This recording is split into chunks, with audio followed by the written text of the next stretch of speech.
welcome to Life with Jane. Wow, what an amazing weekend we had with the good weather.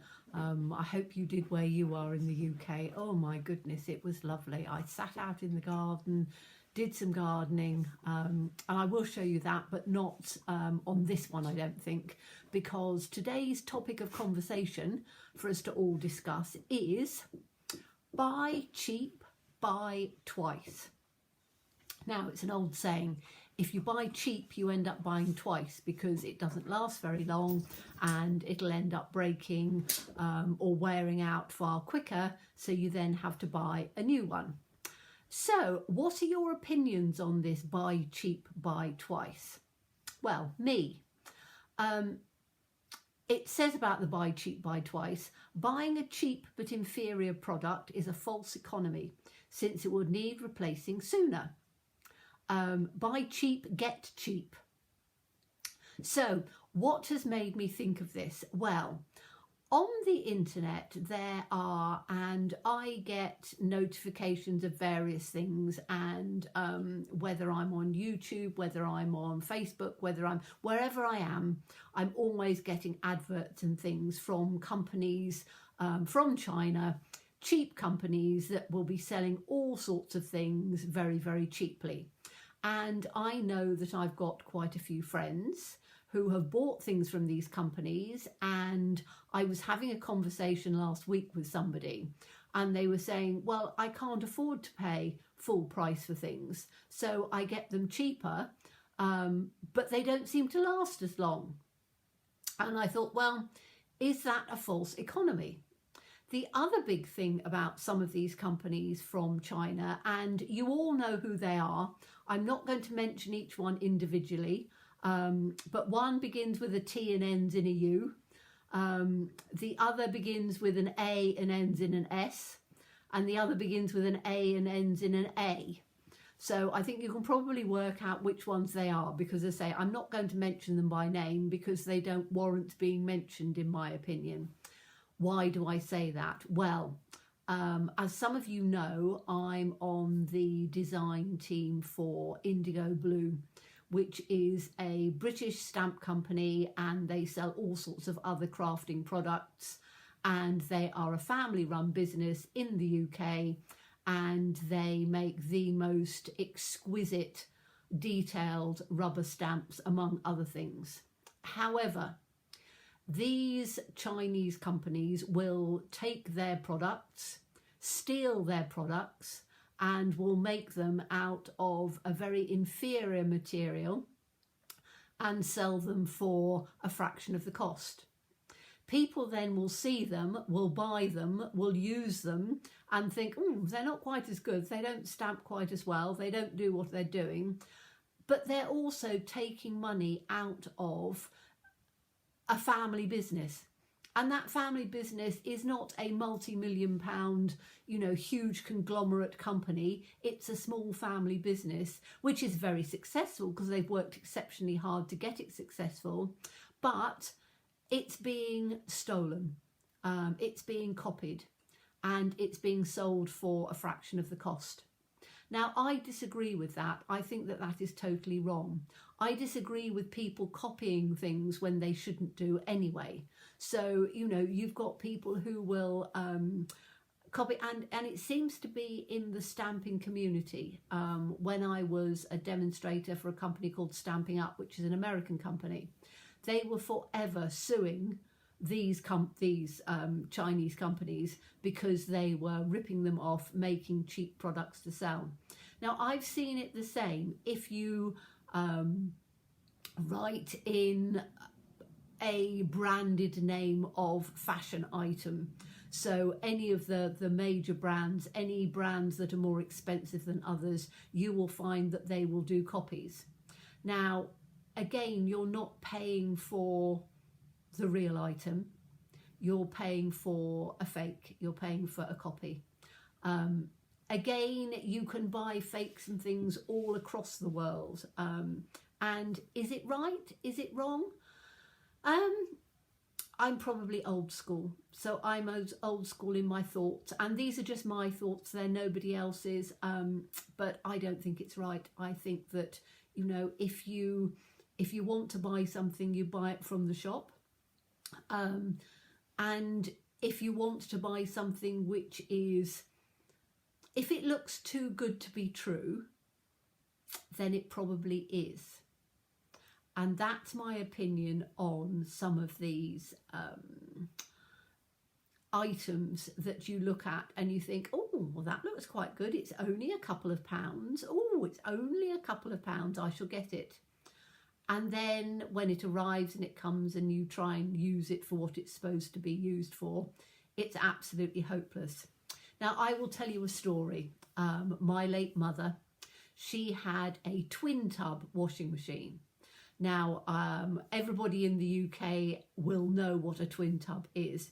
It was a washing machine drum on one side and then a spinner on the other. And it had a hose that you fitted onto the tap, and you would fill it up with hot water from the tap. You would put your washing powder in, and you would start with your whites. So you would start with your sheets and things like that, and you would work through to your colours at the end. You did it all in one wash. And then it came out and it went into the spin dryer and you span it. Then you filled the washing machine up again with clear and clean water, and you'd rinse the items and spin them and rinse them, and then they would be hung up. Now, they rinse them, the spin dryer on the machine would rinse it to, it was almost dry. You could hang it out on the line and it would be dry very quickly. And my mum had this washing machine for 20 plus years, never missed a heartbeat. She would have had it until the day she passed away. But you couldn't get the parts for it in the end. So after a while you would need to have a new hose, or you'd need to have something like that. And they stopped making the parts because it was so old. And people had gone on to the front loading washing machines. Now, a front loading washing machine, when I was younger and my children were young,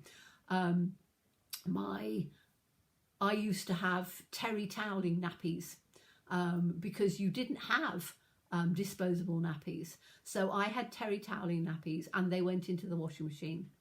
My washing machine lasted 5 years, and that was at a push. So 5 years it lasted, and then it was beyond repair and I had to get a new one. And that seemed to be, I said, well, that's not very long at all. And they turned around and said, oh, they're only supposed to last, 5 to 10 years at the maximum, and you will find they will go wrong. So the washing machine I've got now, I've had for at least 10 years, I think, probably. Yeah, at least 10 years. But then my family's grown up, left home, and there's only me washing. So I wash twice a week. And I do a white load and I do a coloured load. And then I'll do a sheet load, change the bedding in the sheets. So 3 loads a week, and that's the maximum. My daughter-in-law actually will do 3 loads a day because she's got a family. There's 5 of them with the 3 children who are now virtually adults. And so there's work clothes when they come home, sports clothes, fishing clothes. The washing machine is always on. And, their washing machine won't last 5 years, I would have thought, because it gets so much use. My mother's washing machine that lasted 20 plus years, she would use it 2-3 times a week, if not more, but you could do so much more with just the one, because you did everything in the washing machine, so you did more than one load, whereas over here you have to put your whites in and then that has to go through and finish and completely go through. So yes, interesting times. And I was told, I don't know whether it's completely true or not, but the old light bulbs that you had a little filament in, those light bulbs used to, as soon as that little filament got too hot or whatever, it would break after a year, maybe 2 years, something like that. And somebody turned around and said that Philips, Mr. Philips, who invented this light bulb, the light bulbs in his house never ever needed replacing because he managed to make sure that that little filament didn't break. Whereas obviously if you then made it that way, people would only buy one light bulb, and then as soon as that light bulb was it would never need replacing, so they couldn't make enough money because light bulbs weren't very expensive. Now, of course, we have the LED type light bulbs and things which do last a long time. I think my light bulbs I've had up for, well, since they changed over to them. I don't think I've had to replace them at all. They just keep going and keep going. So yes, things are, you pay for what you get is what I'm trying to say, that that the quality of an item. So again, another example, I have my late mother's sewing machine. Now this sewing machine is over 40 years old. It was a Singer sewing machine and it cost a small fortune back then. I found the receipt and it was well over £100 40 odd years ago. Now, to put the story straight, my mother was a milliner and used to sew for a living. So she made her money out of sewing. So she, needed a very good one. Now, I use that machine now. It doesn't have all of the fancy things on it. It has a foot that you can change and put on and do buttonholes with. And it has a zigzag stitch and a straight stitch, and that's it. So it doesn't do all of the fancy things, but 40 plus years ago and today, it's still working as good as new. Yes, it probably could do with a service. I haven't had it serviced because I don't use it that often, but it's the sort of thing that will go on and on and on. Now, in my mind, I thought, do I need to I might get myself a new sewing machine. Would I spend £1,000 or more, which some of the better quality machines will cost? Will I spend that sort of money on a sewing machine? No, because I can't warrant it, so I won't. But will I buy a cheap one? No, I won't, because I don't think it will last and I don't think it will do the job as well. So I will either save and when I've got enough money, I will buy myself a more expensive one, or I will make do with my mother's 40-year-old one, which is absolutely perfect. So that's my little thing of buy cheap, buy twice. What's your opinion? Does that mean that I don't like a bargain? No, it doesn't. Does that not mean that I will buy upcycled things? So I go to the charity shops quite often. And in the charity shops, I tend to buy the more expensive items in the charity shops because I know that they will last me a long time. I like buying things that have a high percentage of cotton or wool or something that is a material that will last a long time. I do buy the odd bargain, as you know, this one I've got on here. I showed you at the beginning of the year in the January sales. And I'm still wearing it and I will wear it for several years because it was good quality, but it was half price in a January sale. So I will tend to wait rather than buying lots of cheap things. I will wait and I will buy a few things, as they call it, I think, a capsule wardrobe. So I buy a few things that I know that I can wear lots and will stay away from buying cheap for cheap's sake. So that's my thing for our little conversation. Please do add your comments and what you think of that, and what you have bought that's either been a real great bargain or what you've bought that was quite expensive but you've had it a very, very long time and it's still going strong because it was good quality. What are we doing this week? Well, my video on Wednesday is going to be a big thank you, and I will let you know all about that on Wednesday, but it's a big thank you. Yeah, I will just thank you to everybody. If anybody who's watching this, out of all the new subscribers I've recently got, welcome and thank you for joining me, and I hope you will comment. And Foodie Friday, what are we doing on Foodie Friday this week? Well, we are doing an oat and apple granola cake bar. That sounds a bit odd, doesn't it? It's quite a healthy cross between a cake and a biscuit and a bar.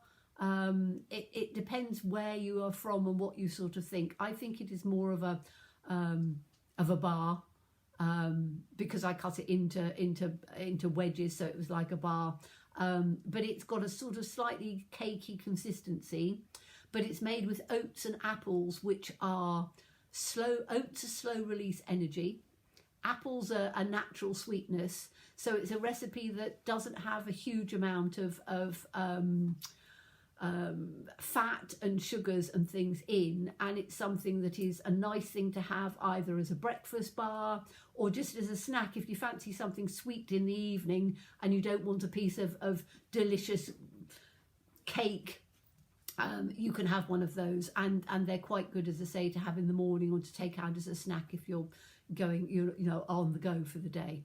So that's what we're having this week. As always, please stay safe and well. Please be kind, and look forward to seeing you again soon. Bye bye.